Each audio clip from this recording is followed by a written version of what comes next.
setelah berhasil diculik oleh Michelle, Elizabeth ini dibawa ke sebuah camp dan posisi campnya jauh lagi masuk ke dalam hutan. Nah, setelah kemudian Elizabeth siap dengan pakaiannya dan ritualnya selesai hingga ritual terakhir, ritual pernikahan. Elizabeth dinikahkan dengan Michelle. Michelle juga kerap mengatakan dan juga seorang raja yang akan nantinya membunuh antikristus. Assalamualaikum, halo hai, terima kasih udah mampir lagi di channel ini. Dan sebelum nonton jangan lupa ya subscribe bagi yang belum subscribe. Dan aku ucapkan terima kasih. Kisah kita kali ini adalah tentang seorang laki-laki yang bernama Brian David Michelle. Dia lahir pada tahun 1953. Nah, dalam kesehariannya Michelle ini cuman bekerja sebagai tenaga kasaran lah ya istilahnya. Kerjanya serabutan. Ya kadang tukang potong rumput, benerin genteng, ya kayak gitulah. Nah, salah satu pelanggan dari Michelle ini adalah keluarga yang bernama keluarga Ed Smart yang tinggalnya di kompleks perumahan yang mewah yang letaknya di Salt Lake City, Utah. Nah, Ed Smart ini tinggal bersama istrinya dan juga ke-6 anaknya. Di antaranya yang 2 yang akan kita ceritakan kali ini adalah anak gadis yang bernama Elizabeth Smart yang usianya masih 14 tahun dan adiknya Mary Catherine yang usianya masih 9 tahun.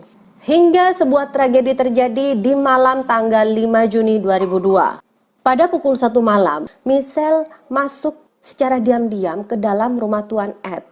Ya pastinya niatnya bukan bersih-bersih lagi kalau tengah malam ya. Pasti niatnya udah gak bener.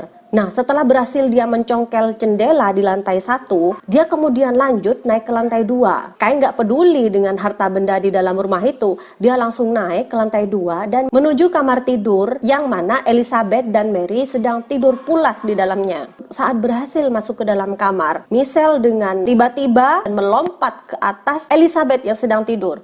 Nah, sontak saja si Elizabeth ini kan kaget. Nah, dia bangun, tapi ternyata di mulutnya udah dibekap dengan tangan Michelle. Dan kemudian waktu dia mau gerak, nah ternyata di lehernya juga udah ada pisau. Akhirnya ya namanya anak kecil ya dia diem aja akhirnya karena ketakutan ya jelas ya. Nah, kemudian Elizabeth ini dibisikin oleh Michelle dan dia ngatakan, "Jangan bersuara, di lehermu tuh ada pisau. Ayo sekarang bangun dan ikut denganku. Kalau enggak, aku bunuh kau juga keluargamu." Ya udah, Elizabeth yang ketakutan dan shock kejadiannya waktu itu tiba-tiba, akhirnya nurut aja. Nah, si Mary yang saat itu posisinya juga tidur di kamar yang sama dengan Elizabeth, itu sebenarnya dia itu dengar kejadian waktu Elizabeth sedang dibekap oleh si Michelle. Nah, tapi namanya anak kecil umur 9 tahun, Mary ini gak berani untuk bangun dan malah dia itu pura-pura tidur. Ya, tapi dia itu dengar jelas dan bisa ngeliat. Barulah si Mary ini berani keluar kamar jam 4 pagi subuh-subuh. Dia pergi ke kamar bapak dan ibunya dan bilang, "Pak, Bu, bangun. Elizabeth nih hilang, dia dicuri sama orang." Akhirnya ibu bapaknya dibangun, ya tapi kayak gak percaya ya. Terus ibunya bilang, Mary, kamu mimpi kali ya? Kamu paling mimpi nak gitu. "Enggak kok Bu," gitu. Tapi bapaknya si Ed ini ya tetap dia berusaha ngecek rumahnya dan nyari-nyari Elizabeth. Nah, betul ternyata udah ada jendelanya yang rusak. Nah, dari situ akhirnya ya paniklah si Ed sama si Louis ini dan langsung menghubungi pihak kepolisian. Nah, kondisi Elizabeth setelah berhasil diculik oleh Michelle, Elizabeth ini dibawa oleh Michelle ke sebuah camp, ya camp perkemahan ya, yang letaknya jauh di pinggiran kota Salt Lake City.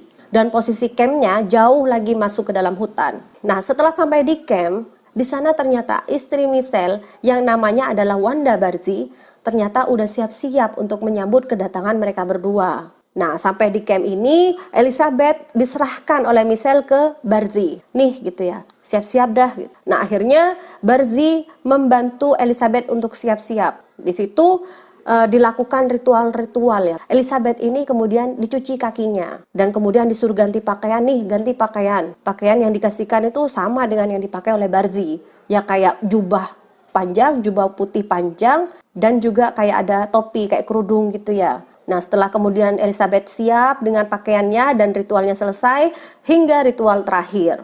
Yang mana ritual terakhir ini ternyata ritualnya adalah ritual pernikahan. Di situ Elizabeth dinikahkan dengan Michelle.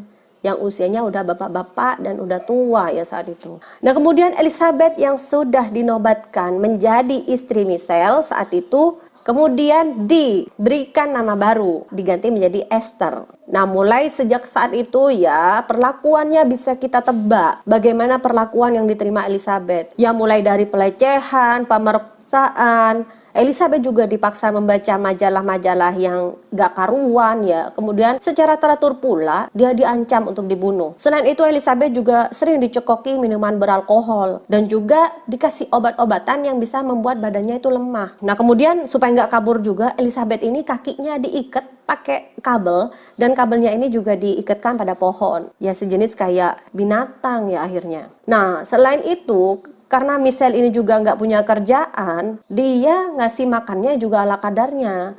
Dia ngasih makan Elizabeth ini makanan sampah. Selain itu, Michelle juga kerap mengatakan kepada Elizabeth kalau si Michelle ini adalah malaikat dan juga seorang raja yang akan nantinya membunuh antikristus. Nah, mulai aneh kan ya? Nggak jelas. Perlakuan penculikan Michelle pada Elizabeth ini tergolong unik. Karena pada saat masa-masa penculikan, Elizabeth ini sering diajak oleh Michelle dan juga Barzi pergi ke tempat-tempat umum. Ya agak aneh ya. Dan anehnya lagi, si Elizabeth ini gak berusaha kabur, yang anteng-anteng aja gitu. Nah, hingga berlalu 2 bulan masa penculikan, di mana pada saat itu Michelle, Barzi, dan juga Smart pergi mengunjungi perpustakaan. Nah, ceritanya mereka ingin cari-cari referensi di mana sih tempat yang cocok untuk mereka pindah rumah. Pindah tempat tinggal lah ya, bukan rumah. Nah, sesampainya di perpustakaan, mereka ini menjadi pusat perhatian, terutama oleh penjaga perpustakaan. Nah, karena pakaian mereka saat itu ya dianggap gak umum. Mereka itu pakai yang jubah panjang warna putih, di mana Michelle ini jenggotnya juga panjang.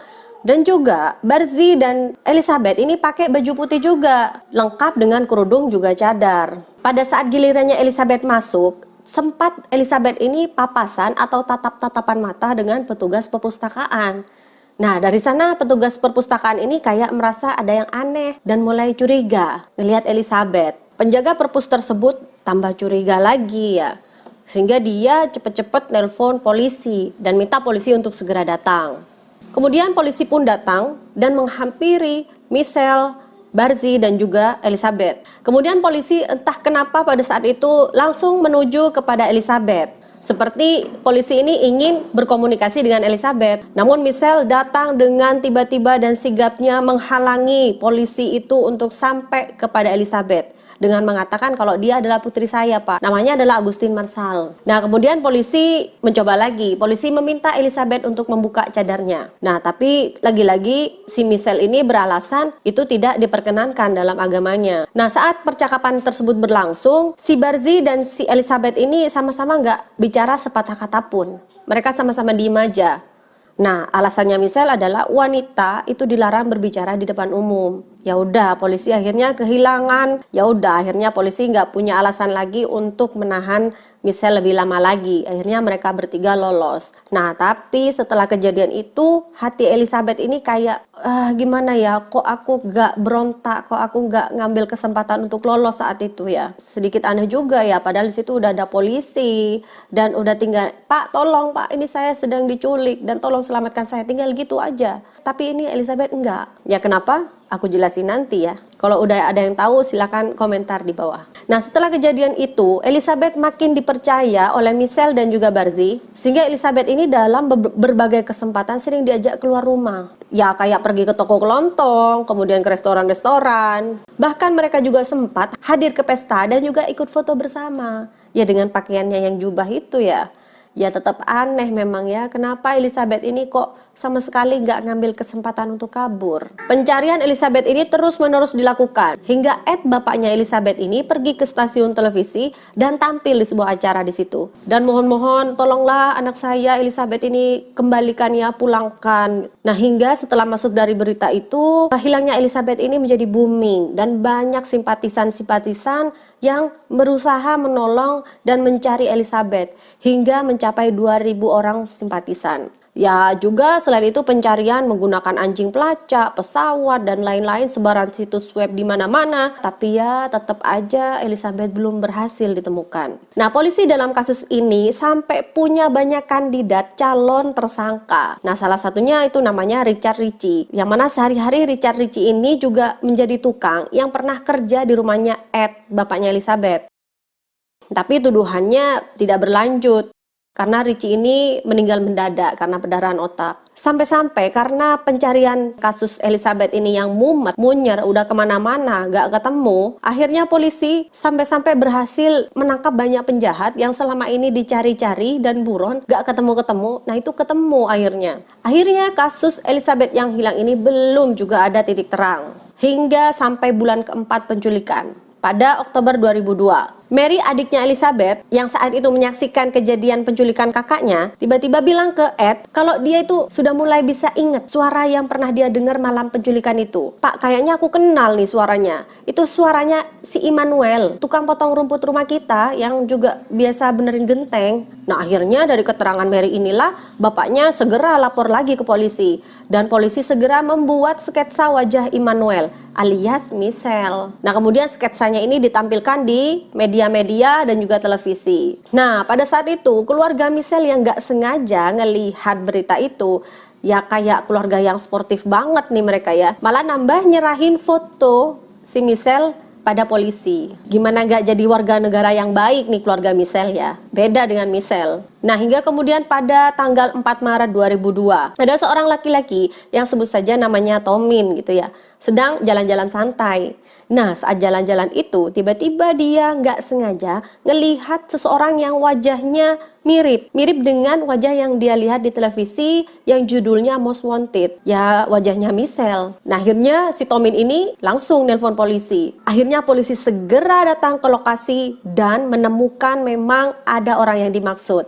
Di situ memang tampak Michelle ditemani dengan Barzi dan juga Elizabeth. Yang keduanya pakai wig warna abu-abu dan juga lengkap kacamata hitam. Nah, kemudian si Elizabeth ini kayak yang kayak yang dicegat oleh polisi dan berusaha untuk diinterogasi. Nah, akhirnya setelah lama diinterogasi, barulah Elizabeth ini mau ngaku kalau sebenarnya dia itu adalah Elizabeth yang hilang. Elizabeth ini ketika ketemu polisi ya seperti biasa, dia kayak nggak mau minta tolong, nggak kenapa, sampai-sampai polisi harus menginterogasi Elizabeth. Sedangkan Michelle dan Barzi juga akhirnya ketangkep lah dia. Lah di sini pertanyaannya yang menurut aku aneh, kenapa Elizabeth itu masih harus sampai diinterogasi ya, dan baru mau ngaku kalau dia itu yang dicari-cari. Ya nggak kayak umumnya kalau misalnya kita nih diculik. Kan kalau ketemu polisi udah teriak-teriak kegirangan, bahkan lompat ke polisinya ya, minta tolong dan udah histeris dan bahagia, udah selamat. Elizabeth ini enggak gitu ya. Nah, sehingga dari sana menurut psikolog muncul akhirnya analisa kalau Elizabeth ini kena yang namanya sindrom Stockholm, yang mana korbannya udah merasa kayak perasaan percaya dan merasa sayang kepada penculiknya. Nah, sehingga kayak gak mau pergi dari sisi penculiknya. Nah, ternyata ada ya kayak gitu ya, kondisi yang begitu ya, kan serem ya. Ya memang kenyataannya secara teori Elizabeth ini kan bisa kabur kapan aja ketika dia diajak keluar kemana-mana. Tapi di sisi lain juga ada pendapat kalau Elizabeth ini kan masih bocah ya, masih anak-anak. Ya siapa tahu aja dia itu tertekan setengah mati sehingga dia itu nggak berani untuk kabur atau minta tolong. Yang mana yang mau diambil dua pendapat itu ya terserah kalian ya. Nah, akhirnya Michelle dan Barzi berhasil ditangkap dan disidang. Nah, dalam persidangan kasus Michelle ini benar-benar banget rumit banget dan muter-muter nggak karuan. Ya kalau aku jadi hakimnya pusing ya. Nah, sampai-sampai banyak melibatkan dokter-dokter psikiater dalam penyelidikan ini. Nah, pengadilan itu minta Michelle supaya dicek kejiwaannya. Ya karena kan dia itu ngakunya adalah nabi. Ya kalau orang waras kan nggak mungkin ya ngaku nabi. Nah, sambil nunggu proses itu, Michelle ini dipenjara di rumah sakit negara bagian Utah. Ya kayak mungkin sejenis rumah sakit jiwa ya. Nah, kasus ini muter-muter dari tahun 2002 sampai 2010, hampir 8 tahun, belum ada kepastian. Pada salah satu sidang, si Michelle ini sempat nyanyi-nyanyi himne. Go forward proclaiming, repent for the kingdom of heaven is at hand. Repent, for the kingdom of heaven's at hand. Repent, for the kingdom of heaven's at hand. Waktu sidang, heran ya. Nah, akhirnya kasus yang berlangsung lama ini, sekitar 8 tahunan ini, dari mulai penyidik, psikiater, itu adu argumen, banyak persepsi. Sebenarnya Michelle ini gangguan jiwa atau enggak? Nah, akhirnya Elizabeth saat itu diminta keterangan, diinterogasi lagi. Dan Elizabeth ini mengatakan, sebenarnya Michelle ini orangnya pinter banget loh Pak. Dia itu selain itu juga manipulatif, licik juga, jahat, serakah, dan gak spiritual banget. Nah akhirnya dari bukti-bukti yang terkumpul, ada salah satu dokter yang namanya Dr. Wellner. Nah dari analisa Dr. Wellner, dia berhasil menyimpulkan kalau Michelle ini didiagnosa pedofilia, gangguan kepribadian antisosial, gangguan kepribadian narsistik, pura-pura sakit, dan penyalahgunaan alkohol. Nah, dari diagnosa itu dan dari kesimpulan itu, hakim akhirnya punya dasar untuk memutuskan kalau Michelle benar-benar bersalah. Kemudian Michelle akhirnya diganjar hukuman penjara seumur hidup. Nah, sedangkan Barzi, istrinya, itu diganjar hukuman 15 tahun penjara. Akhirnya mereka berdua masuk ke bui di penjara, benar-benar di penjara, dan tidak dianggap sakit jiwa. Nah, dari kisah kali ini, aku baru tahu juga ya, kalau ada namanya sindrom Stockholm. Yang mana orang yang diculik ini bisa juga simpati dan kasihan sama penculiknya. Ya, it's fenomena. Oke, sekian dulu video kita kali ini. Terima kasih udah nonton. Kita jumpa lagi di next video ya. Assalamualaikum, bye.